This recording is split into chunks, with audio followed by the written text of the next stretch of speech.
Je me suis toujours senti bizarre après le dîner. Hier soir, j'ai caché la nourriture que ma sœur avait préparée et j'ai fait semblant de m'évanouir. Lorsqu'elle a passé un appel en pensant que j'étais parti pour de bon, ce que j'ai entendu m'a totalement anéanti. J'étais allongé à plat ventre sur le carrelage de la cuisine, ma respiration courte, comme lors d'un exercice sur le terrain. L'assiette que j'avais laissée tomber s'était brisée. Si je bougeais, c'était fichu. Je n'avais qu'une seule mission, avoir l'air inanimé. La maison était silencieuse, à l'exception du réfrigérateur et de l'horloge murale. La lumière du porche était allumée parce qu'elle aime que la cour soit éclairée. Elle dit que ça donne un air accueillant à l'endroit. Notre rue est du genre où les voisins se saluent mais se mêlent de leurs affaires. C'est pratique quand on a besoin d'intimité et ça l'est aussi quand on a besoin d'un enregistrement propre. Pas de télévision, pas de musique, pas de cycle de lave-vaisselle pour masquer l'audio. 30 minutes plus tôt, je n'avais pas avalé le dîner que ma sœur avait préparé. J'ai mâché, souri et glissé la plus grande partie dans une serviette en papier. Quand elle s'est retournée pour rincer la poêle, j'ai jeté le paquet, fait couler l'eau, suis revenu et les remercié. Quelques gorgées d'eau pour la comédie. L'esprit clair, pas de brouillard. Pour la première fois depuis des semaines. Tu es encore pâle, a dit Véronique. Longue journée à la base, longue semaine. À 20h22, je me suis levé, j'ai tendu la main vers un verre et j'ai laissé mes genoux se dérober. J'ai heurté le sol durement. Une assiette sur l'égouttoir a ajouté un craquement. J'ai incliné ma tête pour que mes voies respiratoires restent ouvertes et j'ai détendu chaque muscle. Amandine. Amandine. Elle s'est glissée à côté de moi, les doigts sur mon cou, puis sur mon poignet. Des gestes entraînés. Avant, ça me réconfortait. Je n'ai pas cligné des yeux. Sa main s'est levée. Des pas. Un placard a cliqué. Un téléphone a vibré sur le comptoir. Elle a décroché. C'est moi, dit-elle, et toute préoccupation avait disparu de sa voix. Elle est inconsciente. Ça a pris plus de temps ce soir, mais elle est tombée. Une pause. Oui, je connais l'échéance. Fin de citation. La seule échéance que j'avais était un bilan d'étape sur un système logistique. Cela n'impliquait pas notre cuisine. Je vais récupérer les fichiers, dit-elle. Ils sont sur son ordinateur portable. Elle garde les versions finales hors du réseau. Oui, tout y est. Le virement est confirmé ce soir, ajouta-t-elle. 3 mois, c'était une chose. 6, ça suffit. C'est il y a 3 mois que mes symptômes se sont intensifiés. C'est il y a 6 mois que j'ai arrêté de me trouver des excuses. L'appel s'est terminé. Elle est revenue, a touché mon front comme une sœur attentionnée et a murmuré « Dors bien. Grosse journée demain. » Ses pas se sont éloignés dans le couloir jusqu'à mon bureau. La chaise a grincé.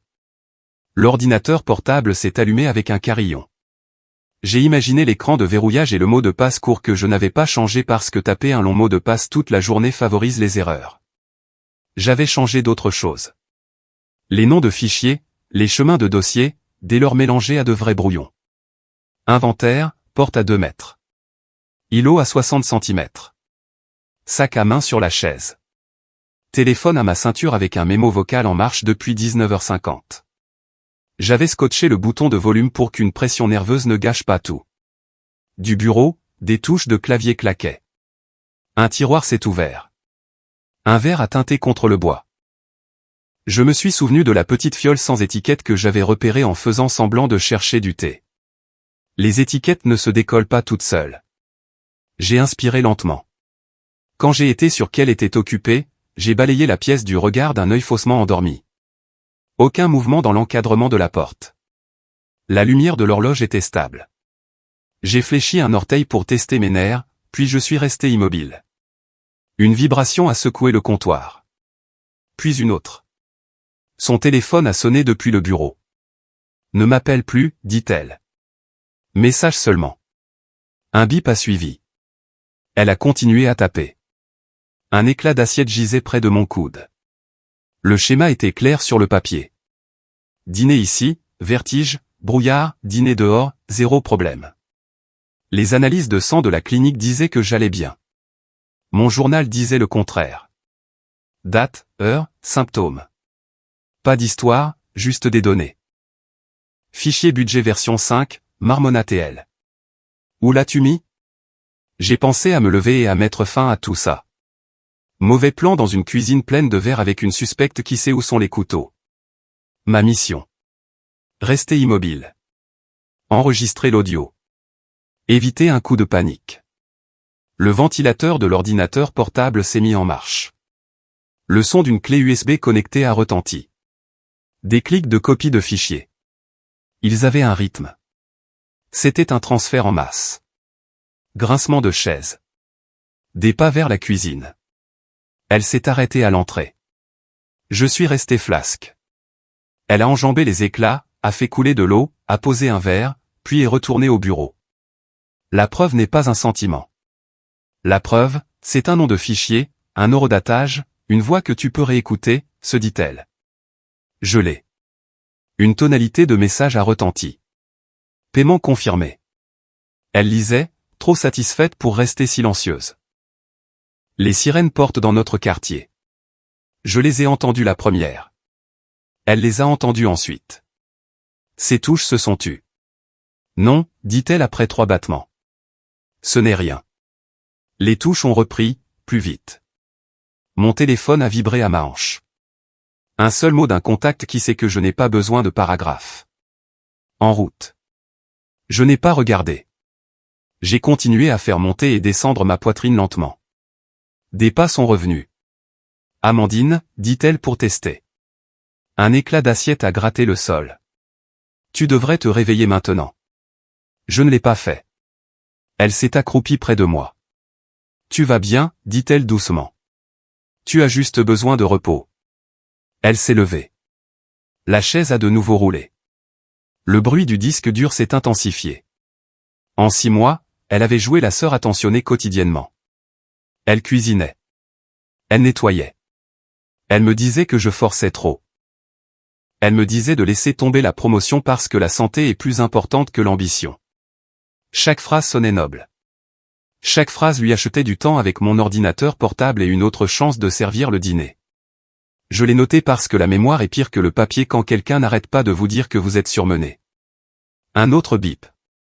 Elle a attrapé son téléphone. Message seulement, siffla-t-elle.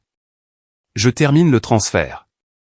J'ai compté jusqu'à ce que les sirènes résonnent à l'intérieur de la maison. Les chiens ont aboyé. Elle bougeait vite maintenant. Des tiroirs qui s'ouvrent. Quelque chose de petit qui se glisse dans une poche. Je suis resté immobile. J'avais voulu croire à sa version attentionnée. Vouloir n'est pas une preuve. La preuve, c'est ce que vous collectez quand vous êtes silencieux et que l'autre personne pense être seule. La chaise a roulé violemment en arrière. Des pieds dans le couloir. Elle s'est arrêtée à l'entrée puis s'est précipitée vers la fenêtre du salon. Les stores ont cliqueté. Des pneus ont crissé dans notre rue. Je suis resté sur le carrelage, les yeux mi-clos, la respiration mesurée, laissant la scène s'enregistrer d'elle-même. Les stores se sont refermés d'un coup sec sous sa main, mais mes yeux sont restés mi-clos contre le reflet du sol. Le bruit de ses pas s'est estompé vers la porte d'entrée, et le bourdonnement de la nuit a laissé place à la mémoire. 6 mois plus tôt, je me tenais dans un bureau qui sentait l'encre d'imprimante et le café brûlé. Le colonel Dubois tapota un dossier avec un doigt. Capitaine Collin, vous dirigez le programme d'automatisation logistique Orion. Vous ferez un briefing à Paris à l'automne. C'est décisif pour le contrat. Il ne souriait pas souvent, mais ce jour-là, il l'a fait. Le dossier était épais, plein de schémas de système, d'évaluation de fournisseurs et d'économies prévues. Pour un capitaine visant le grade de commandant, c'était un ticket d'or. Je lui ai serré la main, les remercié et me suis dit que je vivrais au bureau jusqu'à ce que le travail soit impeccable. Ce soir-là, j'ai appelé Véronique. Elle était de nouveau entre 2 emplois. Félicitations, dit-elle d'un ton plat. Papa aurait été fier. 2 jours plus tard, elle s'est présentée avec une valise et un sourire qui semblait coller. Tu auras besoin d'aide. Laisse-moi rester un moment. Je cuisinerai. Tu pourras te concentrer. Je n'ai pas discuté. Avoir quelqu'un à la maison semblait un soulagement après des journées de 18 heures. Elle s'est glissée dans la maison comme si elle y avait toujours appartenu, remplissant le frigo, réorganisant le garde-manger, fredonnant en coupant les légumes. La première semaine, son timing ressemblait à du soutien. Je rentrais de la base et trouvais le dîner chaud. « Assieds-toi, mange, tu travailles assez », disait-elle. Elle ne posait jamais de questions sur les habilitations de sécurité ou les dossiers, juste si je dormais, si je forçais trop. Je forçais. Je le savais. Le projet était énorme. L'automatisation d'une chaîne d'approvisionnement qui nourrissait des brigades entières. Si nous réussissions, les commandants pourraient suivre les rations, les munitions, le carburant en temps réel. Si nous échouions, des millions d'euros gaspillés et une tache noire sur mon dossier. Mi-mai, mon appartement sentait le saumon rôti et l'ail la plupart des soirs. Je posais mon sac, m'asseyais et mangeais pendant que Véronique tournait autour de moi, fière de son rôle de gardienne. Je me disais que j'avais de la chance. Puis sont venus les vertiges. La première fois, je n'y ai pas prêté attention. Longue journée, pas de déjeuner. Chaleur dehors. Je me suis levé, j'ai vacillé, je me suis rattrapé au comptoir. « Ça va ?» demanda-t-elle, les yeux écarquillés. « Oui, juste fatigué. » Elle m'a guidé jusqu'au canapé, a bordé une couverture, a apporté de l'eau comme si c'était une seconde nature. J'en ai ri. Les soldats ne se plaignent pas de la fatigue. On serre les dents. À la 3e semaine, ce n'était plus drôle. Je rentrais, l'esprit vif, je révisais mes diapositives avec une tête claire, puis je mangeais, et en moins d'1 heure, le brouillard s'installait. Les réunions du lendemain matin, c'était comme avancer péniblement dans du sable mouillé. Des mots qui semblaient clairs la veille sortaient emmêlés. Le stress, dit Véronique un soir en essuyant le comptoir. Tu ne peux pas fonctionner sur les réserves éternellement. Prends un congé avant que ça ne te brise. Je ne peux pas. Pas maintenant. Bien sûr que si. Personne ne te remerciera quand tu t'effondreras. Son ton était plus mordant qu'inquiet, mais je l'ai ignoré. J'avais besoin de sa cuisine, de son ménage, de la façon dont elle rendait l'endroit moins semblable à une caserne. En juin, le schéma était évident. Esprit clair au travail, brouillard à la maison. J'ai mis ça sur le compte des longues heures et j'ai haussé les épaules aux collègues qui me disaient que j'avais l'air pâle. Ça fait partie du boulot, je leur disais.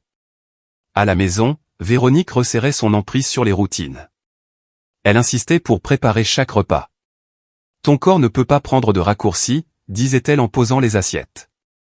Si je proposais de cuisiner, elle me repoussait. Non, non, tu vas faire brûler de l'eau.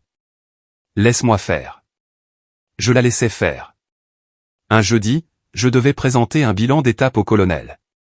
La matinée a commencé de manière impeccable. Diapositives imprimées, points de discussion mémorisés. Mais à mi-chemin de la présentation, ma poitrine est devenue chaude, ma tête a tourné, et les mots se sont mélangés. Dubois a haussé un sourcil. J'ai bafouillé, forcé un sourire, et j'ai terminé. Après, je me suis assise dans ma voiture, les paumes moites sur le volant. J'avais répété cette présentation 20 fois. La seule variable, c'était moi. Quand je suis rentré, Véronique était au fourneau. Tu as une mine affreuse, dit-elle en retournant du poisson dans une poêle. Journée difficile. C'est exactement pour ça que tu dois arrêter. Fais une pause avec l'armée avant de te briser toi-même. Ses yeux s'attardaient, perçant dans la vapeur. Je me suis douché et me suis assise malgré tout. Fourchette à l'assiette, bouchée par bouchée, le même schéma. Nourriture chaude, cuisine chaude, et en moins d'1 heure, une rotation dans ma tête. Elle m'a de nouveau guidé vers le canapé, la voix douce. Tu vois, tu ne peux pas continuer comme ça. Je l'ai cru parce que je voulais y croire. L'été s'est traîné. J'ai manqué des détails dans les réunions, oublié de petites choses que je suivais autrefois sans note. J'ai laissé ma carte d'identité militaire à la maison 2 fois. Pour quelqu'un qui se vantait de ne jamais manquer une étape, c'était humiliant. Véronique comblait les lacunes avec sympathie. Tu te surmènes. Laisse-moi m'occuper des choses ici. Repose-toi plus. Mais son repos ne me resterait pas. Chaque dîner me plongeait plus profondément dans le brouillard. Et chaque matin, je me relevais par pure habitude. En juillet, lors d'un barbecue à la base, j'ai sauté sa cuisine. J'ai mangé des travers de porc, de la salade de choux, j'ai bu du thé glacé. Ce soir-là, je me sentais bien. Mieux que bien. Le plus clair que je me sois senti depuis des semaines. Ça me tracassait. Je n'ai rien dit, mais je l'ai noté. Date, heure, ce que j'ai mangé, comment je me sentais. Une ligne dans un carnet. Le lendemain, dîner à la maison. Même menu, même vertige. J'ai noté ça aussi. Les schémas comptent. Les soldats vivent selon eux. Mais celui-ci n'avait pas encore de sens. Véronique m'a remarqué en train de griffonner une fois. Note de travail? Oui. Elle a hoché la tête et a glissé une assiette vers moi. Mange. Tu réfléchiras plus clairement. J'ai souri, j'ai mangé, et j'ai attendu que la rotation arrive. En août, j'avais des pages remplies. Heure, repas, symptômes. Les soirs où je sautais ou faisais semblant de manger, je restais vive. Les soirs où je finissais mon assiette, je sombrais. Les données ne mentaient pas, mais admettre ce qu'elles indiquaient était plus difficile que de rester étourdi. Quand le docteur Fournier à la clinique m'a interrogé sur le stress, j'ai ri. Bien sûr que je suis stressé. Nouveau projet, nouveau rôle. Il a haussé un sourcil. Peut-être, mais garder une trace. Détail, chaque repas, chaque symptôme. Ramenez-le-moi. J'ai hoché la tête. En sortant, carnet à la main, j'ai jeté un coup d'œil à la liste de courses que Véronique avait laissée sur le frigo. Lait, épinards, saumon, herbes, la même chose chaque semaine. Mon estomac s'est noué, non pas de faim, mais d'une pensée que je ne voulais pas achever. La maison sentait l'ail quand j'ai ouvert la porte ce soir-là. Elle se tenait au fourneau, fredonnant, cuillère à la main. Tu es en retard. Assieds-toi. C'est chaud. Je me suis assise. La fourchette semblait lourde. La fourchette flottait à mi-chemin de ma bouche pendant qu'elle ajustait la salière, me regardant de trop près. J'ai forcé un sourire, coupé un autre morceau, et j'ai essayé de ne pas penser au carnet caché dans mon sac. En septembre, son aide s'était transformée en quelque chose de plus acéré. Elle dirigeait la cuisine comme un poste de commandement. Chaque repas était le sien, chaque liste de courses la sienne, chaque commentaire sur ma santé plus tranchant que le précédent. Tu perds du poids, dit-elle un soir en posant une assiette de poulet et de légumes. Tu ne finis pas ta nourriture. Ce n'est pas sain. Je n'ai pas très faim ce soir. Tu es sous pression. Tu as besoin de carburant. Assieds-toi. Mange. Ce n'était pas une suggestion. Elle se tenait là, les bras croisés, jusqu'à ce que je prenne une autre bouchée. Au travail, je continuais à déraper, oubliant des noms. Au milieu d'une phrase, luttant pour me souvenir de l'ordre de mes propres diapositives. Les gens ont commencé à chuchoter. Elle n'est pas elle-même, a marmonné un sergent quand il pensait que je ne pouvais pas l'entendre. Véronique était prompte à confirmer les doutes. Tu te surmènes, me disait-elle chaque soir. Aucun travail ne vaut ça. Prends un congé avant de craquer. Il ne s'agissait plus seulement des repas. Elle insistait pour tout gérer à la maison. Les factures, le ménage, même réarranger mes dossiers quand je les laissais sur le bureau. Tu me remercieras, disait-elle quand je m'agaçais. Ton système est un chaos. Ce n'était pas le chaos. J'avais mes méthodes, des codes couleurs, des onglets, des sauvegardes numériques, mais je rentrais pour trouver des dossiers empilés d'une manière qui n'avait aucun sens. Des mots de passe accidentellement laissés taper sur des post-it, des tiroirs à moitié ouverts. Quand je demandais, elle haussait les épaules, j'aidais juste. Le brouillard après le dîner rendait plus difficile de résister. Je m'effondrais sur le canapé, groggy et inutile, pendant qu'elle fredonnait dans le bureau. Parfois, je croyais entendre le clic des touches de mon ordinateur portable, mais quand je demandais, elle disait qu'elle répondait à des emails sur son téléphone. Je voulais la croire. C'était ma sœur. Le point de rupture est arrivé le soir de l'examen intermédiaire. J'avais répété pendant des jours, luttant contre le brouillard cérébral, m'accrochant au café comme à une bouée de sauvetage. Les diapositives étaient solides, mais debout devant le colonel, ma vision s'est brouillée à mi-parcours. Les mots se sont embrouillés, ma gorge s'est serrée. Capitaine Collin, interrompit Dubois, la voix sèche. Avez-vous besoin d'une pause? L'humiliation brûlait plus fort que le vertige. J'ai secoué la tête, j'ai continué, et j'ai terminé avec la sueur coulant dans mon dos. Le colonel m'a congédié avec un regard qui en disait plus que des mots. Pas fiable. J'ai conduit jusqu'à la maison, les mains tremblantes sur le volant. Véronique attendait. Journée difficile, demanda-t-elle, la voix trop douce. Ne commence pas, tu vois, ce projet te tue. Tu devrais prendre du recul. Laisser quelqu'un d'autre s'en occuper. Non. Tu es têtu, lança-t-elle. Tu l'as toujours été, tu as toujours dû être la star. Je me suis figé. Le mordant dans son ton était nouveau, mais les mots étaient vieux. Vieux comme l'enfance, papa me tapant sur l'épaule après une course d'athlétisme pendant que Véronique boudait en arrière-plan. Amandine, c'est la forte, disait-il. Véronique est juste différente. Elle s'est retournée vers les fourneaux, claquant une poêle plus fort que nécessaire. Assieds-toi, mange, tu te sentiras mieux. Cette nuit-là, je ne pouvais pas me défaire de l'idée que son aide ressemblait plus à du contrôle. La semaine suivante, j'ai essayé de cuisiner mon propre repas. Rien de sophistiqué. Des œufs, du pain grillé. Elle est entrée, a vu la poêle, et a failli laisser tomber le sac de course. Qu'est-ce que tu fais à cuisiner?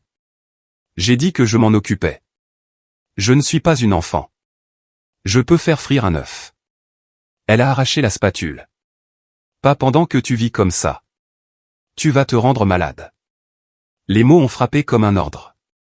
J'ai reculé, mais la tension entre nous s'est épaissie. Au travail, je gardais des notes cachées dans le tiroir de mon bureau, un bloc-notes rempli de dates, de symptômes, de repas. Je ne savais pas encore ce que le schéma signifiait, mais je faisais plus confiance aux données qu'aux sentiments. À la maison, le masque de Véronique continuait de glisser. Elle me grondait pour avoir laissé des dossiers sur la table de la salle à manger. Elle posait des questions sur les échéances du projet comme si elle faisait partie de la chaîne de commandement. Un soir, je l'ai trouvée dans le bureau en rentrant d'un service tardif. L'ordinateur portable était fermé, mais le voyant d'alimentation brillait. « Tu cherches quelque chose ?» ai-je demandé. Elle n'a pas bronché. « Ton bureau était en désordre. Je l'ai organisé. Tu n'as pas besoin de toucher à mon travail. Il faut bien que quelqu'un le fasse. Tu te noies. » La façon dont elle l'a dit m'a fait me sentir plus petite que le vertige ne l'avait jamais fait. En octobre, j'ai commencé à éviter sa nourriture. Je grignotais juste assez pour la satisfaire, puis je prétendais être rassasié. Le résultat était clair. Moins de vertige, des matins plus clairs. Mais elle l'a remarqué. Elle remarquait toujours tout. « Tu manges à peine », dit-elle un soir, les yeux plissés. « Tu essaies de t'affamer ? Je n'ai juste pas faim. Ce n'est pas normal. Tu devrais voir un médecin. Je l'ai déjà fait. Et ils font des tests. » Elle a eu un sourire narquois. Les médecins ne trouvent jamais rien. La façon dont elle l'a dit m'a glacé plus que les symptômes. Je suis resté éveillé cette nuit-là, fixant le plafond. Les données pointaient dans une direction, les souvenirs dans une autre. Je voulais avoir tort, mais chaque instinct inculqué par l'armée me disait le contraire. Le lendemain matin, j'ai emballé mon uniforme, suis parti tôt pour la base et j'ai sauté le petit déjeuner. J'étais vive, concentrée, inarrêtable. Ce soir-là, elle a servi du saumon avec son sourire habituel. Mange bien. Grosse journée demain. J'ai hoché la tête, pris une petite bouchée, et j'ai attendu. 30 minutes plus tard, le brouillard est revenu. Elle était assise en face, me regardant m'évanouir, sa fourchette immobile. Tu vois, dit-elle doucement. Tu ne peux pas continuer comme ça. Les mots ont résonné longtemps après que j'ai chancelé jusqu'au canapé. Mon carnet s'est rempli de plus d'entrées, d'une écriture plus serrée, de détails plus nets. Le schéma n'était plus une coïncidence. C'était délibéré. Et une fois que je me suis permis de l'envisager, la maison a cessé de ressembler à un foyer. Le matin après une autre nuit de vertige, je me suis traîné à la clinique de la base de Satori. Les lumières fluorescentes piquaient, et j'avais l'impression d'avoir fait un double service sans dormir. Le docteur Benjamin Fournier, un médecin militaire que je connaissais de vue, m'a regardé comme un mécanicien regarde un moteur dont il sait qu'il ne passera pas l'inspection. « Vous n'avez pas l'air en forme, capitaine, dit-il. Depuis combien de temps cela dure-t-il ? Quelques mois, ai-je admis, m'asseyant dans le fauteuil en face de lui. Surtout le soir. Je vais bien toute la journée. Puis après le dîner, ça commence à tourner. Brouillard mental, maux de tête, parfois même des difficultés d'élocution. Il s'est penché en avant, tapotant son stylo sur son presse-papier. Et c'est constant. Toujours après le dîner. J'ai hésité. Le dire à voix haute le rendait trop net, trop évident. Oui, à peu près. Il a posé des questions sur le stress. Le sommeil. La caféine. Les médicaments. J'ai donné des réponses honnêtes. Stress? Oui. Sommeil? Pas assez. Café? Toujours. Médicaments? Aucun. Il a froncé les sourcils à chaque réponse, mais aucune n'expliquait les symptômes. Nous allons faire des analyses de sang, dit-il finalement. Thyroïde, carence en vitamines, panel standard, ça pourrait être n'importe quoi, du taux de fer à la déshydratation.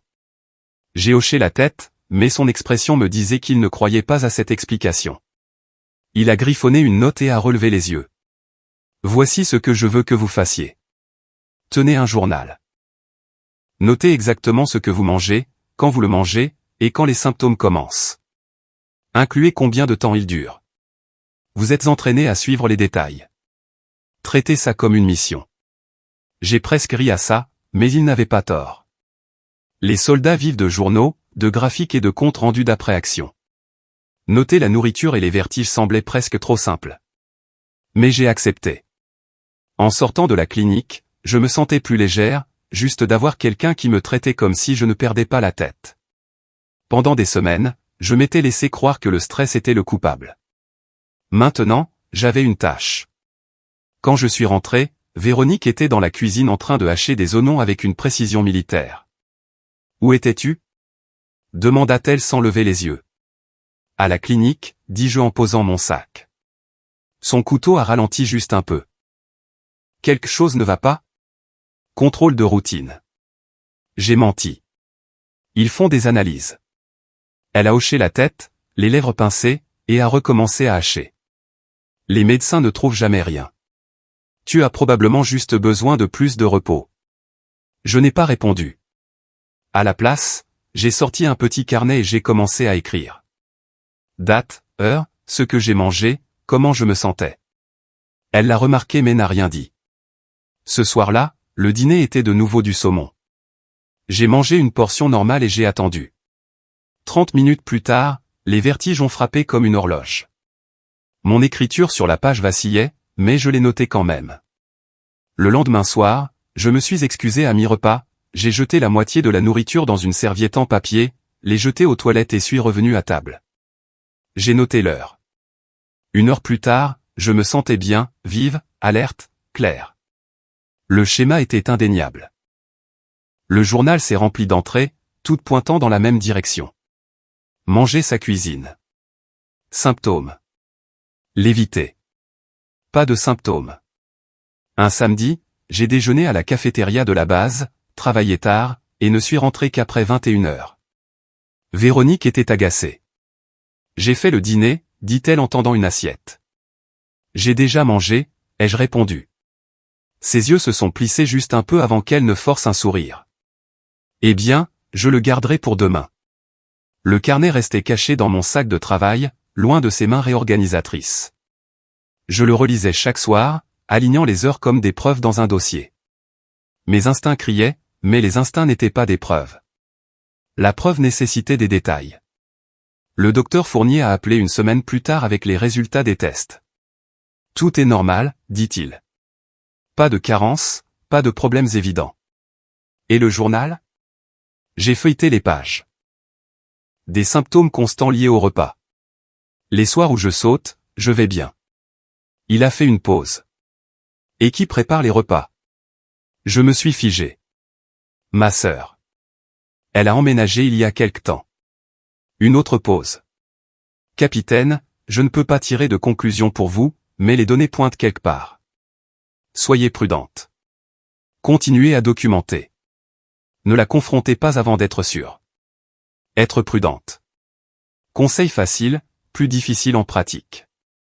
À la maison, les questions de Véronique devenaient plus pointues.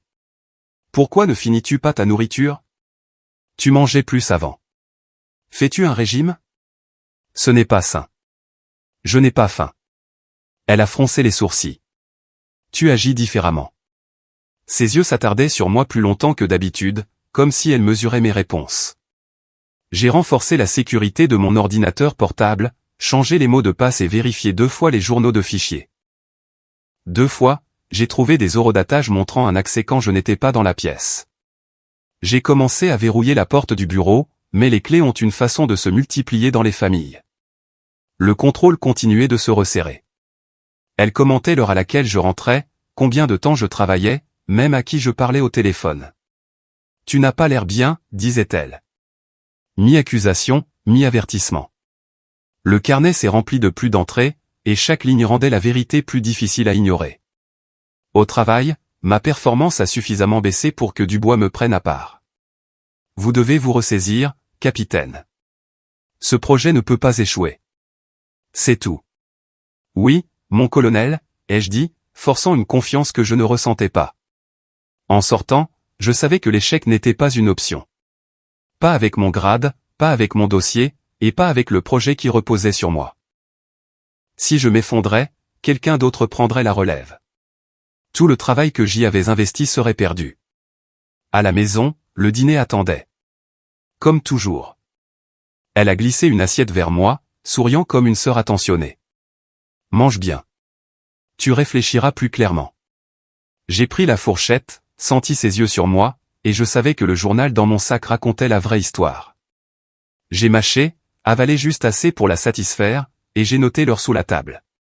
30 minutes plus tard, le brouillard s'est insinué, exactement à l'heure prévue. Les schémas ne mentent pas, les gens si.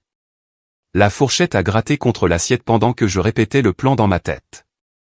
Si le journal avait raison, je le prouverai ce soir. Rien de sophistiqué, pas de piège élaboré, juste un soldat menant un test contrôlé. Le dîner était la routine habituelle de Véronique, des pâtes aux fruits de mer, sa spécialité. Elle fredonnait en remuant la sauce, parlant de rien, remplissant l'air de bavardages inoffensifs. J'étais assise à table, faisant semblant de faire défiler mon téléphone, mais ma poitrine bourdonnait de nervosité. « Tu as faim ?» demanda-t-elle en glissant le bol fumant devant moi. « J'ai les crocs » dis-je en forçant un sourire. J'ai enroulé les nouilles, mâché lentement, et avalé chaque bouchée. Pas de truc de serviette en papier, pas de nourriture jetée. J'ai noté l'heure dans mon carnet. 19h14. Les 20 premières minutes se sont déroulées sans incident. Nous avons débarrassé les assiettes, elle a rincé la vaisselle, et j'ai répondu à des emails de travail. À 19h51, ça a frappé. La rotation a commencé dans ma vision, le brouillard s'insinuant derrière mes yeux, ma main se crispant sur le stylo alors que je le notais. Vertige, 37 minutes. Véronique tournait autour, inquiète comme toujours. « Tu n'as pas l'air bien. Tu veux t'allonger ?»« Ouais, » ai-je marmonné, mes mots déjà pâteux. Elle m'a guidé jusqu'au canapé, abordé la couverture et m'a repoussé les cheveux comme une sœur attentionnée. Si je n'avais pas vu le journal, j'aurais cru à chaque geste. À travers la brume, j'ai atteint ma poche et j'ai activé l'enregistreur. Ma voix était pâteuse, mais j'ai tout décrit. La poitrine serrée, les paupières lourdes, la façon dont mon cerveau avait un temps de retard comme une mauvaise radio. Des preuves, pas juste des sentiments. Ces pas se sont estompés dans le couloir. Une porte a grincé. La chaise de mon bureau a couiné. Le bourdonnement du ventilateur de mon ordinateur portable parvenait faiblement. Même à moitié parti, je connaissais ces sons. Elle ne faisait pas défiler son téléphone ou ne pliait pas le linge. Elle était dans mon système. J'ai lutté pour rester éveillé. Les doigts qui tressautent, l'esprit qui crie de bouger. Le brouillard m'a étouffé, mais l'enregistreur a continué à tourner, capturant ma lutte. Plus tard, quand je me suis réveillé, la couverture était remontée, les lumières tamisées, et mon ordinateur portable était sur le bureau comme s'il n'avait jamais été touché. Ma tête me lançait, mais j'ai attrapé l'enregistreur et l'ai réécouté. Ma voix était à peine audible, mais elle était là. Horodatage, symptômes, et le léger bourdonnement de fond de mon ordinateur qui s'allume. Le lendemain matin, j'ai feuilleté le journal, chaque entrée alignée. Manger sa nourriture, perdre le contrôle, la sauter, rester lucide. La nuit dernière avait été le test le plus clair. Au travail, je me suis plongé dans le projet, mais ma concentration s'est aiguisée en colère. Il ne s'agissait plus seulement de santé. Il s'agissait de trahison. Quelqu'un dans ma propre maison me sabotait, et les preuves pointaient dans une seule direction. Ce soir-là, j'ai fait un autre test. Cette fois, je me suis excusé au milieu du repas, j'ai jeté la moitié de la portion et suis revenu avec une assiette vide. 30 minutes se sont écoulées et rien ne s'est passé. Mon esprit était clair, ma mémoire vive, mes mains stables. Je l'ai noté d'une écriture serrée. 19h15 dîner sauté. Rien mangé. Pas de symptômes. Les données n'étaient plus une théorie. C'était un schéma documenté, indéniable. Véronique a remarqué la différence. Tu as l'air énergique, dit-elle, me regardant par-dessus le bord de son verre. Je suppose que je me suis bien reposé, ai-je répondu, gardant un visage neutre. Elle a eu un sourire narquois. Ou peut-être que l'armée a enfin ralenti. Le sarcasme dans son ton ne m'a pas échappé. J'ai commencé à alterner les repas. Manger un soir, sauter le suivant. Le carnet montrait la vérité en noir et blanc. Les symptômes correspondaient à sa cuisine. Elle n'a pas manqué le changement. Tu manges à peine ces derniers temps, a-t-elle insisté un vendredi soir. Ça ne te ressemble pas, j'ai perdu l'appétit, ai-je dit nonchalamment. C'est dangereux, a-t-elle insisté, poussant l'assiette plus près. Tu ne peux pas t'affamer. Ça ira. Sa mâchoire s'est crispée. Elle a piqué sa nourriture, mâchant plus fort que nécessaire.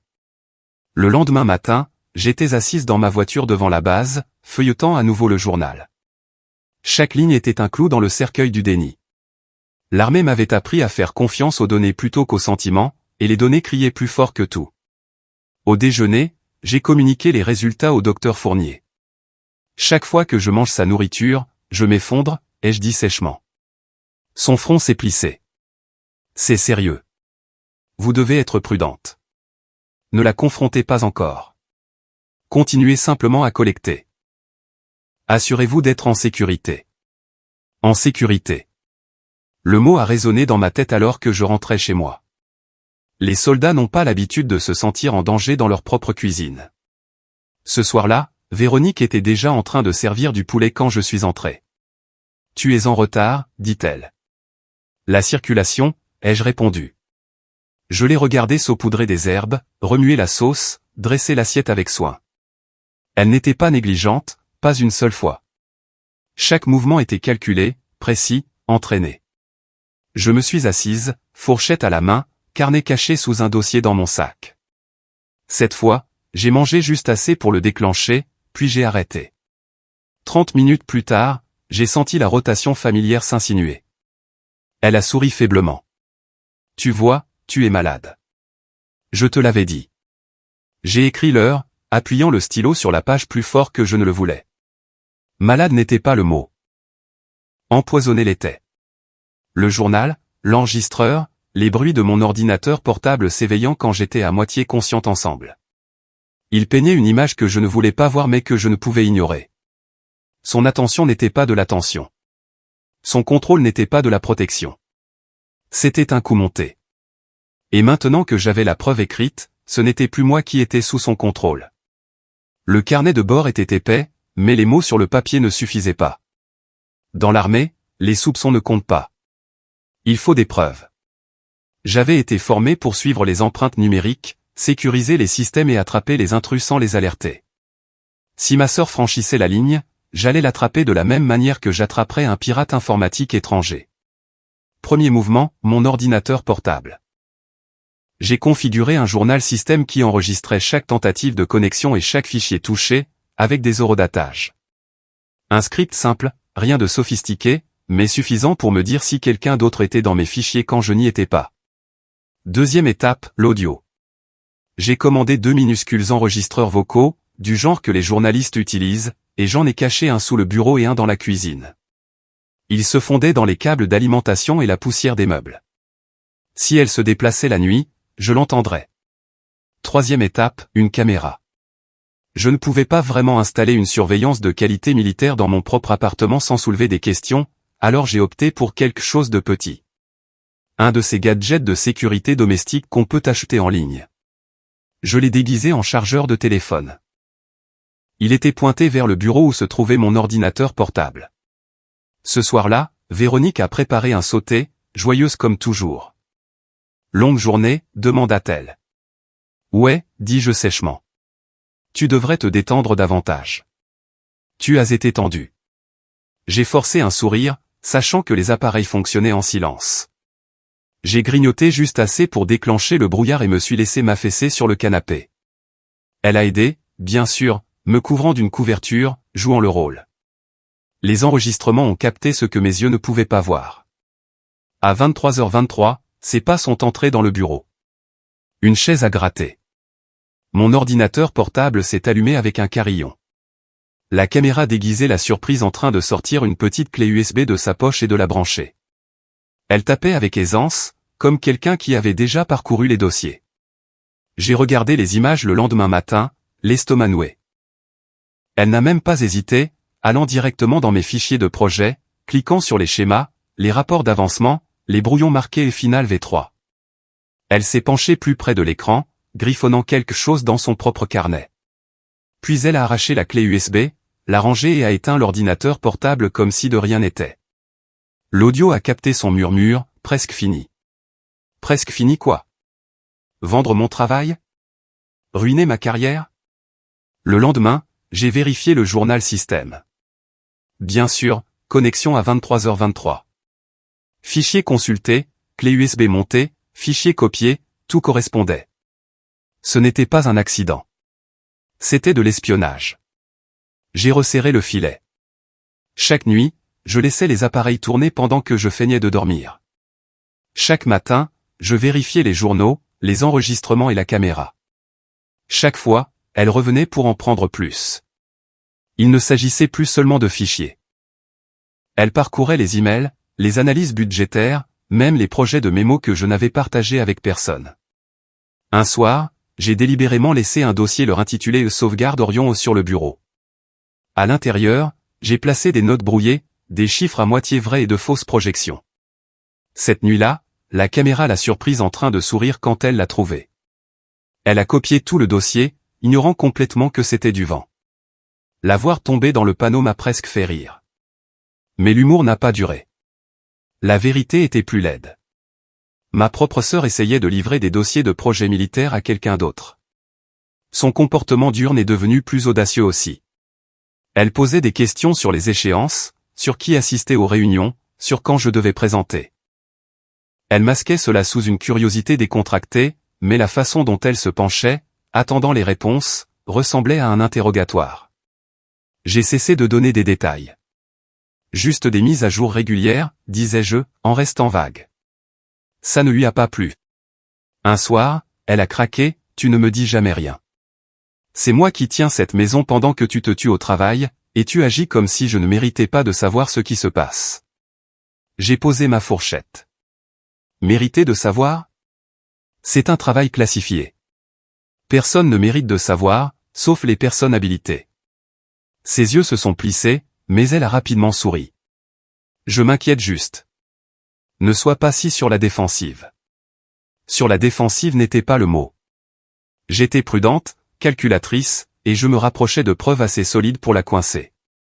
Après 3 semaines de surveillance, les enregistrements se sont accumulés. Les journaux étaient hermétiques.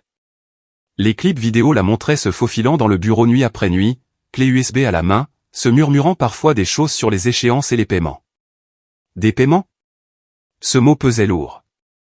Qui la payait? J'ai vérifié son téléphone quand elle l'a laissé en charge sur le comptoir. Rien d'évident, juste des textos sur les courses, les sites d'emploi, des bavardages sans importance. Mais elle était prudente. Trop prudente. Elle devait utiliser un autre téléphone ou supprimer les messages dès qu'ils arrivaient. Alors, j'ai tendu un autre piège. J'ai laissé mon ordinateur portable allumé avec un faux document intitulé Contrat logistique final. À l'intérieur, un tracker caché enregistrait chaque fois qu'il était ouvert et copié. Cette nuit-là, juste après minuit, la caméra l'a surprise en train de brancher la clé USB et de prendre le fichier. Le tracker a immédiatement alerté mon compte. Maintenant, j'avais tout. Horodatage, vidéo, journaux système, même une capture directe du vol. Le lendemain matin, elle a agi normalement, préparant des crêpes comme une sœur attentionnée. Mange bien, dit-elle en glissant l'assiette devant moi. Je l'ai repoussée. Pas faim. Elle a froncé les sourcils. Tu ne peux pas continuer à sauter des repas. Je gérerai. Elle a plissé les yeux mais n'a pas insisté. Mon téléphone a vibré avec un message du docteur Fournier. Des progrès avec le journal? J'ai répondu. Plus qu'un journal. J'ai des preuves.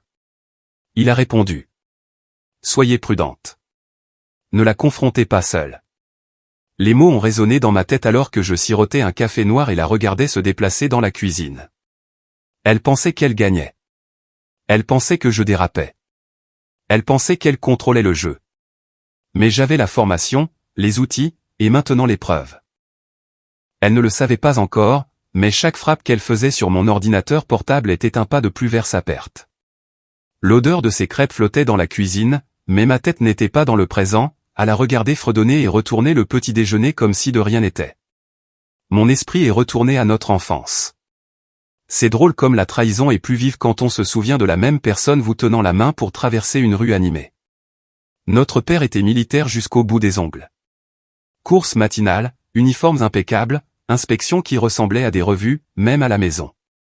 Il croyait que la discipline forgeait le caractère, et il la distribuait comme des rations. Pour lui, mes réussites étaient la preuve que ses méthodes fonctionnaient. Pour Véronique, son silence était la preuve qu'elle n'était pas à la hauteur. Je me souviens des compétitions d'athlétisme au lycée. Je franchissais la ligne d'arrivée la première, et il me tapait fièrement dans le dos. C'est ma soldate, disait-il, assez fort pour que Véronique l'entende. Elle a essayé le tennis, la chorale, la peinture. Rien n'a accroché. Elle dérivait pendant que je m'épanouissais. Même enfant, je pouvais voir la jalousie bouillonner. Elle n'a pas disparu en grandissant. Je me suis engagé, suis devenu officier, et j'ai gravi les échelons.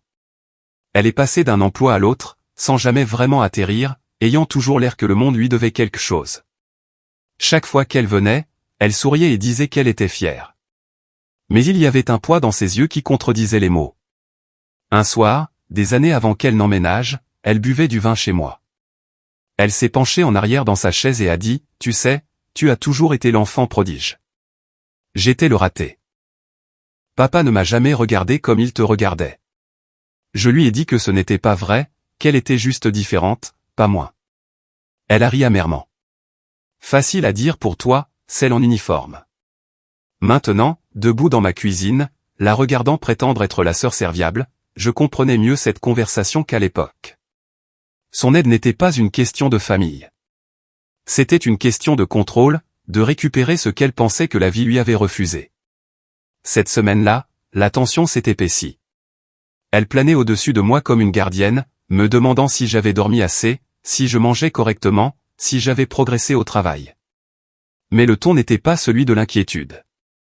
C'était de la surveillance. « Tu es distraite », dit-elle un soir, claquant un placard plus fort que nécessaire. « Tu crois que je ne le remarque pas ? Tu dérapes. » Je n'ai pas répondu. Mon carnet était caché dans mon bureau, plein d'entrées qu'elle n'avait pas vues. Elle n'avait pas besoin de savoir à quel point j'avais compris.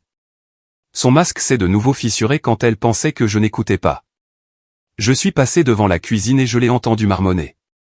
Plus pour longtemps. Elle va craquer. Je me suis figé juste hors de vue, la poitrine serrée. Craquer, comme si j'étais une main de cartes qu'elle était sur le point de jouer. Plus tard dans la nuit, j'ai revu les images de surveillance. Son schéma était clair. Attendre que je sois endormi, puis fouiller dans mes fichiers. Mais quelque chose dans son expression m'a frappé. Elle n'était ni nerveuse ni prudente. Elle était suffisante, comme si c'était son destin. L'armée m'a appris que les ennemis ne sont pas toujours bruyants. Parfois, ceux qui sourient de l'autre côté de la table sont les plus dangereux. J'ai commencé à rejouer des moments d'enfance avec un nouveau filtre. La fois où elle a emprunté ma dissertation au collège et l'a rendue comme la sienne. La fois où elle a saboté mon projet de science parce qu'elle ne voulait pas que je gagne encore. À l'époque, cela ressemblait à de la rivalité fraternelle. Maintenant, cela ressemblait à un schéma. Les mots qu'elle m'avait lancés à l'âge adulte revenaient sans cesse. Tu as toujours dû être la star. J'ai commencé à noter non seulement les repas et les symptômes, mais aussi les souvenirs, les pièces d'un puzzle que je n'avais pas assemblé auparavant.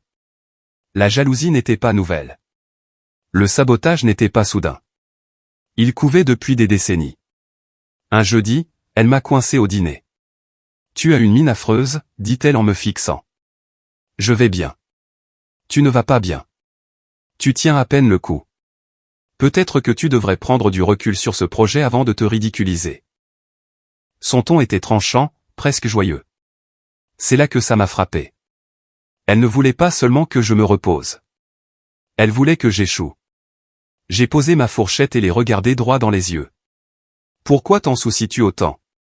Elle s'est figée, puis a souri, mais cela n'a pas atteint ses yeux. Parce que tu es ma sœur. Je ne veux pas te voir te ruiner. Cela semblait répété, comme une réplique qu'elle avait pratiquée. Le lendemain matin, je me suis réveillé plus tôt que d'habitude. Elle était déjà dans la cuisine à siroter un café, regardant par la fenêtre. Elle ne s'est pas retournée quand je suis entré. Tu devrais prendre ta journée, dit-elle sèchement. Non, ai-je répondu, versant ma propre tasse. Elle s'est finalement retournée. Tu te crois invincible? Tu ne le es pas, les mots avaient plus de mordant que n'importe quel conseil fraternel ne devrait en avoir. Plus tard dans la soirée, quand je suis rentré de la base, elle se tenait au comptoir, les bras croisés. Tu te crois plus intelligente que tout le monde. Tu penses pouvoir tout gérer pour toujours, mais tu ne le peux pas, je l'ai fixée, sans répondre. Elle s'est approchée. D'une manière ou d'une autre, tu vas t'effondrer. Et quand ce sera le cas, ne dis pas que je ne t'avais pas prévenu. Le venin dans sa voix coupait plus profondément que n'importe quel vertige. Je me suis éloigné, le cœur battant, et je me suis assise dans mon bureau. Mes journaux d'ordinateur, mes clips de surveillance, mon carnet, ils ne concernaient plus seulement les symptômes. Ils concernaient l'intention. Elle ne m'aidait pas. Elle orchestrait mon effondrement. Et maintenant, je savais qu'elle n'avait pas peur de le dire à voix haute. La nuit suivante, j'ai glissé un petit sac en plastique dans ma poche avant de me diriger vers la cuisine. Ce n'était pas réglementaire, juste un sac de congélation du tiroir, mais ça ferait l'affaire. L'enregistreur tournait déjà à ma ceinture, silencieux et caché. Je me suis assise à table, stabilisant ma respiration, et je me suis rappelé que sur le terrain, les nerfs tuent les soldats. À la maison, les nerfs exposent les sœurs. Véronique a de nouveau servi du saumon. Tout sourire. J'ai essayé un nouvel assaisonnement. Dis-moi ce que tu en penses. Ça a l'air bon, dis-je en faisant tourner ma fourchette. Chaque fois qu'elle tournait la tête, je transférais des bouchées dans le sac sur mes genoux. J'ai gardé un visage neutre, mâchant un peu, avalant juste assez pour vendre la comédie. 20 minutes plus tard, le sac était lourd et mon estomac vide. Elle me regardait de trop près. Tu manges lentement ce soir. Je savoure, ai-je répondu, gardant un ton décontracté. Elle a hoché la tête et s'est versé un verre de vin. Grosse présentation à venir? Ouais, dis-je, forçant ma voix à rester stable. C'est important. C'est tout ce que je lui ai donné. Rien d'utile, rien de réel. Vers 20h20, j'ai repoussé ma chaise. J'ai la tête qui tourne, ai-je marmonné, m'agrippant au comptoir pour les faits. Ses yeux se sont illuminés juste un peu avant qu'elle ne le masque par de l'inquiétude. Oh non, encore. Assieds-toi. Je vais te chercher de l'eau. Au lieu de cela, j'ai laissé mes genoux fléchir. L'assiette en céramique que j'avais placée sur le bord du comptoir s'est écrasée sur le carrelage avec un craquement sec. Je me suis effondré à côté, les membres lâches, les yeux mi-clos, la poitrine se soulevant à peine. Amandine, Amandine. Elle était à mes côtés en quelques secondes, me secouant l'épaule. Elle a pressé ses doigts sur mon poignet, vérifiant mon pouls comme si elle l'avait fait 100 fois. Allez, réveille-toi. Je n'ai pas bougé. Sa main s'est levée. Des pas se sont retirés. Un tiroir a coulissé. Un téléphone a cliqué. C'est moi, dit-elle, sa voix dépouillée de toute chaleur fraternelle. Elle est inconsciente. Ça a pris plus de temps ce soir, mais elle est tombée. Ma poitrine s'est serrée, mais j'ai gardé ma respiration stable. Oui, j'aurai les fichiers ce soir. Tout est sur son ordinateur portable. Elle garde les versions finales hors du réseau. Exactement où tu les voulais. Elle a fait une pause. Le virement est confirmé ce soir, n'est-ce pas? Je fais ça depuis des mois. Je ne risque pas plus en paiement. Mon estomac s'est noué. Des mois. Elle l'avait admis à voix haute. Du sol, j'ai entendu le faible grincement de la chaise de mon bureau alors qu'elle se dirigeait dans le couloir. Mon ordinateur portable s'est allumé avec un carillon. Des touches ont cliqué. Le son d'une clé USB connectée a retenti. J'ai forcé mon corps à rester mou, bien que chaque muscle criait de me lever et de lui arracher la clé des mains. Patience. La preuve comptait plus que l'instinct. L'enregistreur a de nouveau capté sa voix. Analyse budgétaire. Brouillon logistique. Présentation finale. Ouais, je le vois. Elle ne change jamais ses chemins de fichier. Tout est là. La façon désinvolte dont elle l'a dit a coupé plus profondément que les vertiges ne l'avaient jamais fait. Un message a sonné sur son téléphone. Elle a marmonné, paiement confirmé. Des pas ont retapissé le sol vers la cuisine. Elle s'est de nouveau accroupie à côté de moi, m'a caressé le front avec une fausse tendresse et a murmuré « Dors bien, petite sœur. Demain, tout change. » Les mots m'ont glacé, mais je n'ai pas bronché. Elle s'est levée, s'est versé un autre verre de vin et est retournée au bureau. La chaise a roulé, la frappe a repris, et la barre de transfert que je ne pouvais pas voir se rapprochait de la fin. Je suis resté là, chaque sens aiguisé, mémorisant chaque son, le ronronnement du ventilateur de l'ordinateur, le faible grattement de son stylo alors qu'elle prenait des notes, le bourdonnement de son téléphone à chaque nouveau message. Les preuves s'accumulaient. J'ai déplacé un doigt contre le carrelage, assez lentement pour ne pas attirer l'attention. Mon téléphone a vibré doucement contre ma hanche. Je l'ai déverrouillé par mémoire musculaire et j'ai tapé un seul message à mon contact à la section de recherche de la gendarmerie. Urgence. Survol des dossiers du projet. Preuve en cours. Envoyer renfort à l'adresse. J'ai glissé le téléphone sous moi et je suis resté de nouveau immobile. Les minutes s'étiraient. Elle fredonnait légèrement depuis le bureau. Trop satisfaite d'elle-même. Trop certaine que j'étais inconsciente. L'armée vous apprend la discipline, le contrôle de votre corps quand vos instincts veulent combattre ou fuir. Cet entraînement m'a maintenu stable pendant que ma propre sœur me trahissait à quelques mètres de là. Je l'ai écouté marmonner, parfait. Marc sera ravi. Marc, un nom, une cible. Je l'ai répété dans ma tête, le mémorisant comme un indicatif d'ennemi. L'horloge semblait sonner plus fort dans le silence. Elle tapait plus vite, fredonnant, sirotant du vin. Je suis resté immobile, le corps endolori contre le carrelage dur, mais sans bouger. Elle me croyait parti, et cette erreur me donnait tout ce dont j'avais besoin. Mon téléphone est resté coincé contre ma hanche, l'écran éteint, mais le message d'urgence était parti. La vibration l'a confirmé. Maintenant, je devais continuer à respirer superficiellement, garder mon corps flasque, et m'assurer que Véronique ne soupçonne jamais que j'étais autre chose qu'inconsciente. Du bureau venait le bruit du ventilateur de mon ordinateur portable qui bourdonnait plus fort alors qu'elle déversait des fichiers sur sa clé.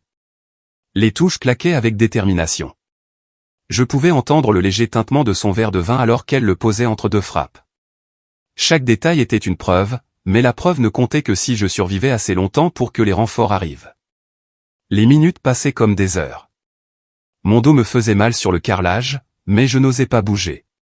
Une ombre s'est étirée sur le sol de la cuisine, la silhouette de son retour. Elle s'est de nouveau accroupie à côté de moi, deux doigts pressés contre mon cou comme si elle confirmait que j'étais toujours inconsciente. Elle respire encore, a-t-elle murmuré. Bien, ma fille. Son ton n'était pas fraternel. Il était clinique, détaché, comme quelqu'un vérifierait un rat de laboratoire. Elle s'est levée, les pas légers, et s'est versé un autre verre. L'odeur du vin flottait dans la pièce. J'ai laissé mes poumons se soulever lentement, de manière calculée.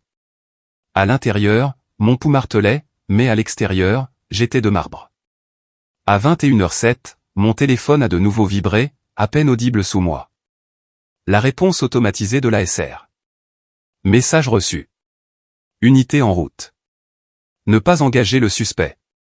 Le soulagement menaçait de briser ma couverture, mais je suis resté au sol. La voix de Véronique venait du bureau. Oui, Marc. Elle est complètement KO. J'aurai tout dans 20 minutes. Elle a ri légèrement, un son sans aucune chaleur. Elle se croit malade. C'est pathétique. Entendre ma propre sœur me qualifier de pathétique était plus blessant que n'importe quelle trahison que j'avais connue en zone de combat. Mais j'ai tenu bon. Elle est revenue, marmonnant en rinçant un verre dans l'évier. Après ça, j'aurai enfin ce que je mérite. Mériter. Les mots coupaient comme une lame. Elle croyait qu'on lui devait ma carrière, mon travail, mon avenir. Une autre vibration de mon téléphone. Un texto cette fois. Une vibration discrète contre le carrelage. Adjudante-chef Carla Moreau de la SR. Tenez bon. Nous intervenons. État 10 minutes. 10 minutes. Je devais juste rester immobile, respirer superficiellement et ne pas me trahir. Véronique faisait les 100 pas entre la cuisine et le bureau, agitée maintenant. Presque fini, se marmonnait-elle. Il va payer le double pour ça. Il le doit. Elle a de nouveau rempli son verre, le bruit du liquide frappant le cristal résonnant trop fort dans la tension. Elle était ivre de plus que du vin. Elle était ivre de contrôle. J'ai légèrement déplacé une main, assez pour orienter l'enregistreur de ma ceinture vers sa voix. Ces mots se sont déversés dans l'appareil, sans filtre. Accablant. À 21h14, la première lointaine plainte d'une sirène a flotté. Mon cœur a bondi, mais je n'ai pas bougé. Véronique s'est raidie, s'arrêtant au milieu d'un pas. Non, non, non, a-t-elle marmonné. Elle s'est précipitée à la fenêtre, jetant un coup d'œil à travers les stores. Merde. Ses pas ont martelé le sol jusqu'au bureau. Des tiroirs ont claqué. Des papiers ont bruissé. Le cliquetis frénétique des touches a rempli l'appartement alors qu'elle essayait de finir ou peut-être de couvrir ses traces. Je savais que ces sirènes n'étaient pas aléatoires. C'était ma cavalerie, mes renforts, mon filet de sécurité. Elle est revenue en trombe dans la cuisine, respirant fort, scrutant le sol où je gisais. Amandine, siffla-t-elle. Elle s'est agenouillée, m'a secoué l'épaule brutalement. Réveille-toi. Je suis resté molle, forçant mon corps à ne pas réagir. Elle a juré entre ses dents. Très bien, reste KO. Elle a sprinté dans le couloir, la chaise grinçant alors qu'elle l'a poussée contre le bureau. Les sirènes se sont rapprochées, rejointes par le crissement des pneus sur le gravier à l'extérieur. Des portes ont claqué, des bottes ont heurté le trottoir. Des voix ont aboyé des ordres courts. J'ai entendu la panique de Véronique dans le bureau, clé USB arrachée. Un tiroir forcé, des pas qui se précipitent. La porte d'entrée a volé en éclats. Gendarmerie. Oh les mains. Véronique a crié, c'est quoi ce bordel? Éloignez-vous de l'ordinateur, maintenant. Le chaos a éclaté, des bottes martelant le sol, des tiroirs arrachés, ces protestations vives et frénétiques. Je me suis relevé lentement du sol de la cuisine, chaque articulation raide, chaque muscle endolori par la comédie. Des agents de la SR en tenue tactique ont envahi le couloir. L'un m'a repéré et a fait un signe. Madame, par ici s'il vous plaît. J'ai hoché la tête, la voix basse. Elle est dans le bureau. Elle a une clé USB et il y a une fiole sur le bureau. L'adjudante-chef Moreau a croisé mon regard, son ton sec et ferme. On s'en occupe. Restez à l'écart. Je me suis appuyé contre le comptoir, me permettant enfin de respirer comme un être humain alors qu'il prenait d'assaut mon bureau. Véronique hurlait, jurant, criant mon nom comme si j'étais la traîtresse. Tu m'as piégé, Amandine. Tu te crois meilleure que moi. Tu as toujours cru que tu étais meilleure.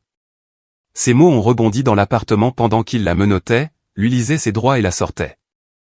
Elle se débattait, crachait du venin, le visage tordu de fureur.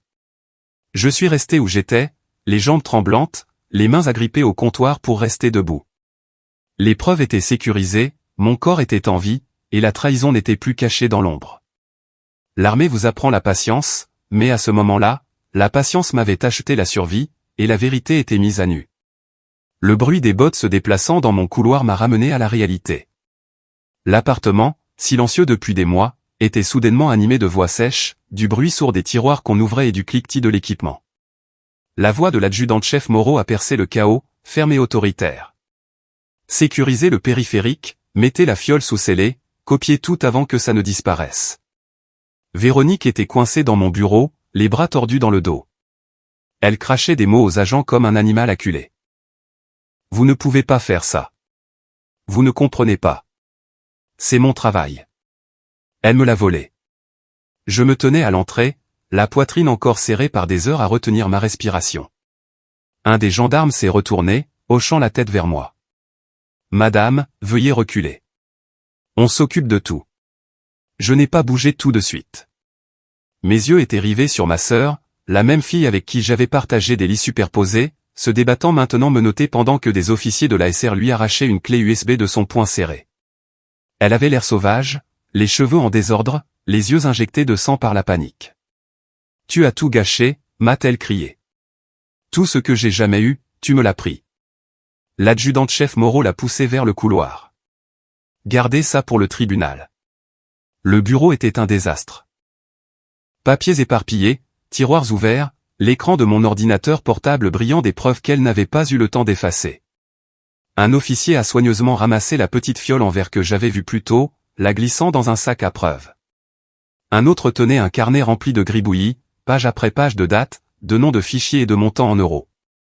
Chaîne de possession sécurisée, a crié un gendarme. Clé USB récupérée. Enregistrement du numéro de série en cours, a répondu un autre.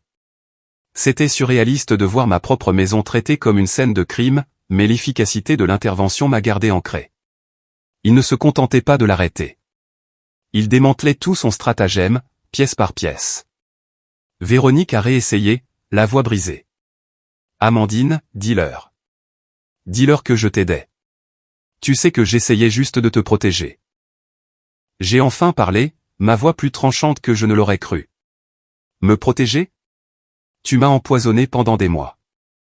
La pièce est devenue silencieuse pendant une demi-seconde, les agents observant sa réaction. Sa mâchoire s'est serrée, puis elle a ri, un son court et amer. Tu le méritais. Tu as toujours cru que tu étais meilleur que moi. Papa pensait que tu étais meilleur. Tout le monde. Au moins, comme ça, j'étais enfin aux commandes. L'adjudant-chef Moreau l'a tiré vers la porte, ne lui donnant pas une autre chance de divaguer. En route. Alors qu'il l'entraînait dehors, je les ai suivis dans le salon. Les gyrophares rouges et bleus pulsaient contre les fenêtres, peignant les murs d'éclairs vifs. Les voisins commençaient à se rassembler dehors, chuchotant, téléphone à la main. Tout le quartier serait au courant le lendemain matin. Sur la pelouse, Véronique se tordait dans ses menottes, essayant de me faire face une dernière fois. Tu crois que tu as gagné ? Tu crois que ça te rend forte ? Tu ne seras jamais rien sans moi. Les mots n'ont pas eu l'effet escompté. Ils sonnaient creux, désespérés. La même sœur qui me suppliait de l'aider avec ses devoirs criait maintenant comme une criminelle dans le déni. Les agents l'ont chargée à l'arrière d'un véhicule qui attendait. Elle a donné un coup de pied contre le cadre de la porte avant qu'il ne la force à entrer. Le bruit de la porte qui claque était plus fort que les sirènes. À l'intérieur, l'équipe continuait de travailler. Un gendarme a placé mon ordinateur portable dans un sac de protection. Un autre officier a expliqué, nous allons cloner le disque et vous rendre la machine. La clé USB sera analysée séparément. Tout semble conforme au protocole d'espionnage. J'ai hoché la tête, la voix basse. Assurez-vous simplement que ce soit béton. Elle fait ça depuis des mois. Ça l'est, m'a assuré l'adjudant-chef Moreau en retirant ses gants. Entre vos enregistrements, les journaux système et ce que nous venons de la surprendre en train de faire en temps réel.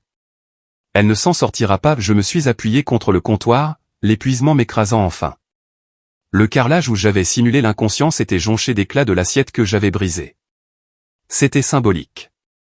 Quelque chose d'entier, maintenant brisé au-delà de toute réparation. Un gendarme a balayé les morceaux de céramique et les a scellés dans un sac. Preuve possible de mise en scène, a-t-il noté. J'ai presque ri. Croyez-moi, c'était intentionnel. Elle me croyait hors jeu, l'adjudant-chef Moreau m'a jeté un regard mesuré. Coup intelligent. Dangereux, mais intelligent. J'ai haussé les épaules. J'ai appris des meilleurs. L'appartement s'est lentement vidé d'uniformes à mesure que les preuves étaient cataloguées et chargées dans des fourgons. La lueur rouge et bleue à l'extérieur s'est estompée alors que les véhicules s'éloignaient. Le silence est revenu, plus lourd qu'avant. Véronique était partie, mais l'écho de sa voix persistait. Les accusations, le venin, le rire. L'adjudant-chef Moreau est resté pour un dernier briefing. Elle se tenait avec son carnet, stable et calme. Elle sera déférée ce soir. Les charges incluront tentative d'espionnage industriel, manipulation de projets militaires et empoisonnement domestique. Vous devrez fournir une déposition formelle dès demain matin. J'ai hoché la tête, me massant les tempes. J'y serai. Reposez-vous, dit-elle. Vous avez fait exactement ce qu'il fallait faire. Quand elle est partie, l'appartement est finalement retombé dans le silence. Je suis entré dans mon bureau, fixant la chaise où Véronique s'était assise, copiant tout ce qu'elle pouvait. La faible odeur de son parfum flottait encore dans l'air. J'ai pris son carnet, feuilletant les pages de mon travail volé, écrites de sa main brouillonne. Des schémas copiés ligne par ligne. Des notes sur mes réunions, même des rappels des moments où je m'étais senti mal, comme si elle tenait le score de son propre sabotage. Le poids de la trahison pesait plus lourd que les preuves dans mes mains. Ma propre sœur m'avait traité comme un obstacle à démolir. J'ai laissé tomber le carnet sur le bureau et je me suis assise dans le fauteuil. Pour la première fois depuis des mois, mon ordinateur portable était de nouveau à moi. Pas de main cachée, pas de copie nocturne, pas de fausse inquiétude planant à proximité. L'horloge indiquait 1h47 du matin. Je n'avais pas dormi. Mon corps bourdonnait d'adrénaline, mon esprit repassant chaque détail de ce qui venait de se passer. Par la fenêtre, la rue était calme maintenant. Le dernier véhicule de gendarmerie s'est éloigné, ne laissant que la faible odeur de gaz d'échappement dans l'air frais. Je me suis adossé, fixant l'écran de bureau vide, le bourdonnement du ventilateur régulier. L'appartement était immobile. Le chaos était passé, mais la guerre au sein de ma famille venait seulement d'être traînée au grand jour. Le matin, l'adrénaline avait quitté mon corps, me laissant lourde et endolorie. J'ai enfilé un uniforme propre et je me suis rendu au bureau de l'ASR pour ma déposition formelle. Le bâtiment semblait stérile, lumière fluorescente, murs gris unis, une salle d'attente qui sentait vaguement le café rassis. L'adjudant-chef Moreau m'a accueilli à la porte, professionnel, mais pas sans gentillesse. « Capitaine Collin, dit-elle en hochant la tête. On va faire simple. Vous allez raconter ce qui s'est passé. Nous le comparerons aux preuves, et vous serez libre de partir. » Je me suis assise dans une petite salle d'interrogatoire avec un enregistreur sur la table. Moreau a posé des questions claires et précises, du genre que j'avais l'habitude de répondre sur le terrain. Date, heure, symptômes, ce que j'ai mangé, ce que j'ai noté. J'ai décrit comment j'avais mis en place la surveillance, comment j'avais planté des leurres, comment j'avais mis en scène mon effondrement. Chaque réponse correspondait à la piste numérique, à la vidéo et à l'audio. Quand nous avons terminé, Moreau a éteint l'enregistreur. La comparution initiale de votre sœur est prévue pour lundi. Vous serez averti si votre présence est requise. Le parquet se chargera des poursuites. Avec ce que nous avons, c'est un dossier solide. Assez solide pour tenir, ai-je demandé. Elle a croisé mon regard. Absolument. Elle risque plusieurs crimes, espionnage industriel, tentative de vol de données militaires et empoisonnement. Même sans l'aspect militaire, l'empoisonnement seul la mettrait en prison. Avec tout ça, elle ne sortira pas avant des années. Les mots ne m'ont procuré aucune satisfaction. Ils sont tombés comme du plomb. Le tribunal était bondé le jour de la comparution. Les journalistes étaient assis coude à coude, les stylos volants, les caméras crépitant à chaque entrée du juge. Véronique est entrée en traînant les pieds, vêtue d'une combinaison de prison, les cheveux tirés en arrière, les poignets menottés. Elle semblait plus petite, mais ses yeux brûlaient toujours de défi. Quand les chefs d'accusation ont été lus, elle m'a souri narquoisement de l'autre côté de la salle. Non coupable, dit-elle fermement. Je suis resté rigide, les poings serrés sur mes genoux. Non coupable, comme si les heures de vidéo, les fichiers volés, la fiole de sédatifs n'étaient que des illusions. Le procès lui-même a duré des semaines. Les procureurs ont tout exposé. Mes journaux, les images de surveillance, les enregistrements de ces appels téléphoniques. Ils ont fait venir le docteur Fournier, qui a témoigné que mes symptômes correspondaient à une exposition à long terme aux sédatifs. Les experts de l'ASR ont détaillé pour le jury chaque fichier qu'elle avait copié, montrant des horodatages qui correspondaient aux caméras cachées. La défense de Véronique a tenté de retourner la situation. Ils ont prétendu que j'étais paranoïaque, surmené, que j'inventais des symptômes. Ils ont soutenu que la nourriture aurait pu me donner des vertiges pour des raisons innocentes. Mais quand le procureur a joué l'enregistrement de sa voix disant « Elle est inconsciente ». Ça a pris plus de temps ce soir, mais elle est tombée, les jurés se sont agités sur leur siège. Aucune explication ne pouvait déformer ces mots. J'ai témoigné aussi. Assise à la barre des témoins, j'ai décrit des mois de confusion. Le sentiment de trahison au moment où je l'ai entendu au téléphone prévoir de livrer mon travail. J'ai gardé un ton calme, militaire, même quand ma gorge voulait se nouer. Véronique m'a fusillé du regard tout le temps, chuchotant à son avocat, secouant la tête comme si j'étais la menteuse. Le verdict est tombé en 3 heures. Coupable sur tous les chefs d'accusation. Quand le juge a annoncé la sentence, 15 ans de réclusion criminelle sans possibilité de libération conditionnelle avant au moins 10 ans, Véronique n'a pas pleuré. Elle n'a pas plaidé. Elle s'est penchée en avant et a sifflé à travers la salle d'audience. Tu te crois libre de moi? Tu ne le es pas. Tu ne le seras jamais. La sécurité l'a emmenée avant qu'elle ne puisse en dire plus. Le son de sa voix résonnait encore à mes oreilles. Les journalistes ont envahi les marches du palais de justice. Capitaine Collin, vous sentez-vous vengé? Qu'est-ce que ça fait de témoigner contre sa propre sœur? Pensez-vous que cela affectera votre carrière militaire? Je n'ai fait aucun commentaire, je suis allé directement à ma voiture et je suis parti. Les caméras ont suivi, mais je ne me suis pas arrêté. À la maison, le silence était pire que le bruit. Chaque pièce portait son ombre. La cuisine où elle cuisinait avec une fausse attention. Le fauteuil de bureau d'où elle a volé mes fichiers. Le canapé où je gisais étourdi pendant qu'elle regardait. L'appartement n'était plus un foyer. C'était une pièce à conviction. La famille pesait plus lourd que n'importe quelle mission. J'ai reçu des appels de parents qui ne pouvaient pas comprendre ce qui s'était passé. Certains m'ont blâmé, disant que j'aurais dû la protéger, l'aider, garder ça en famille. D'autres m'ont complètement évité, honteux que le nom des Collin soit maintenant lié à des accusations criminelles. Un appel s'est démarqué. Ma tante de Lyon. Sa voix était calme, triste. Ma chérie, tu as fait ce que tu devais faire. Ne laisse personne te dire le contraire. Elle a fait ses choix. Tu as fait les tiens. Ça a aidé, mais ça n'a pas guéri. Le travail est devenu mon refuge. Mon commandant m'a convoqué, a examiné la situation et m'a assuré que j'avais tout fait dans les règles. Vous avez empêché une faille de sécurité majeure, a-t-il dit. Ne portez pas une culpabilité qui n'est pas la vôtre. Pourtant, la culpabilité s'accrochait. Je me suis jeté à corps perdu dans le projet Orion, celui que Véronique avait essayé de saboter.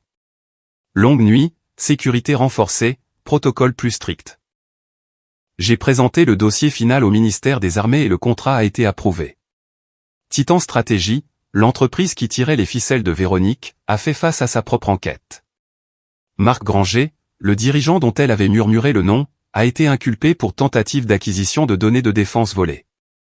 Le voir menotté aux informations m'a procuré une satisfaction plus froide.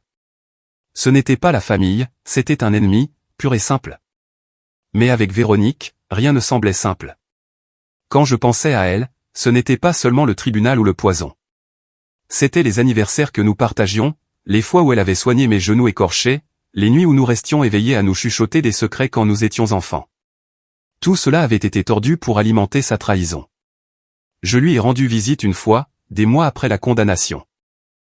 Elle était assise derrière une vitre en plexiglas, une combinaison orange contrastant avec le gris terne de la salle de visite. Elle a pris le téléphone, un sourire narquois aux lèvres. « Tu viens jubiler ?»« Non, ai-je dit, je viens comprendre. »« Il n'y a rien à comprendre, a-t-elle lancé. »« Tu avais tout. »« Je n'avais rien. J'ai pris ce qui m'était dû. »« Ce n'était jamais à toi. » Ses yeux se sont assombris. « Tu le regretteras. »« Peut-être pas aujourd'hui, mais tu le regretteras. » J'ai raccroché avant qu'elle ne puisse en dire plus. Son visage s'est brouillé alors que je sortais, la vitre ne reflétant que le mien.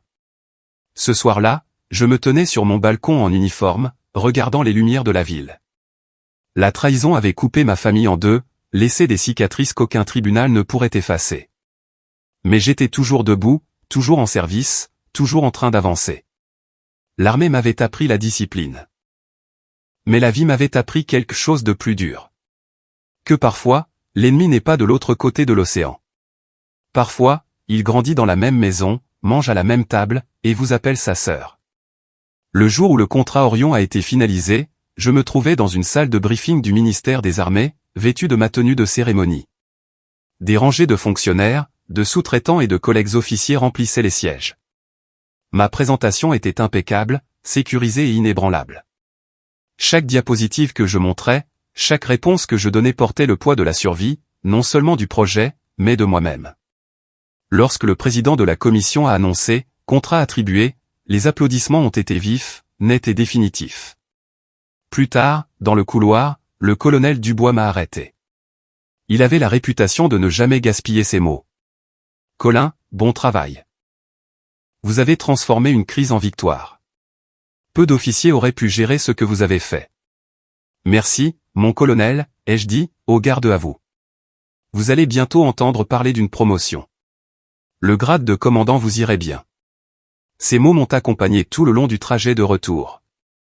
Commandant Colin. Ce n'était pas juste un titre.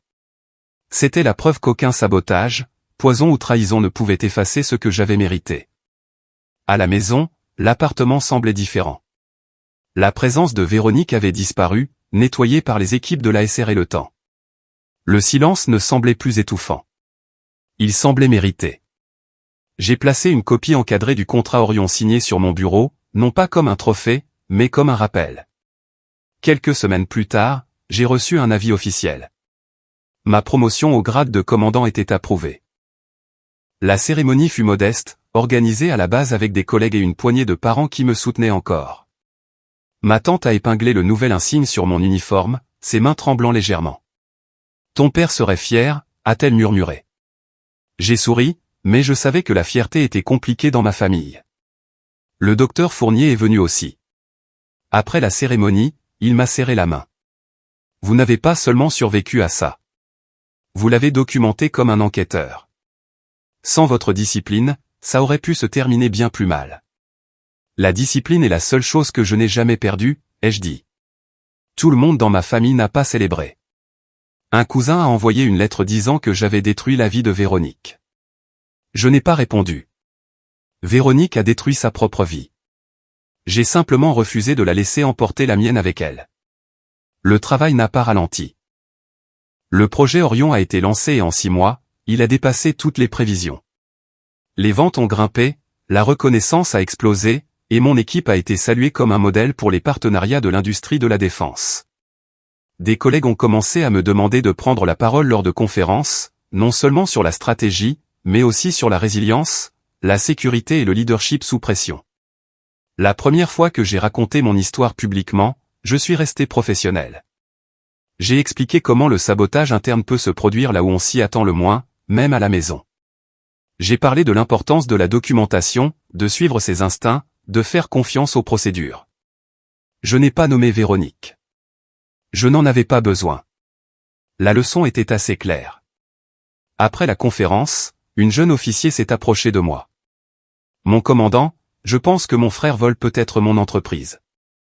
Je n'ai jamais pensé à tenir un journal avant de vous entendre. » Je lui ai dit, notez tout. Traitez ça comme une preuve. Si vous vous trompez, pas de mal. Si vous avez raison, ça vous sauvera. Elle a hoché la tête, le visage crispé par le même doute que j'avais autrefois porté. Cette nuit-là, j'ai réalisé que mon expérience n'était pas seulement la mienne. C'était un avertissement, un guide, peut-être même un bouclier pour d'autres qui affronteraient une trahison plus proche qu'ils ne l'avaient jamais imaginée. Les mois se sont transformés en une année, le procès et la condamnation de Véronique ont disparu des gros titres.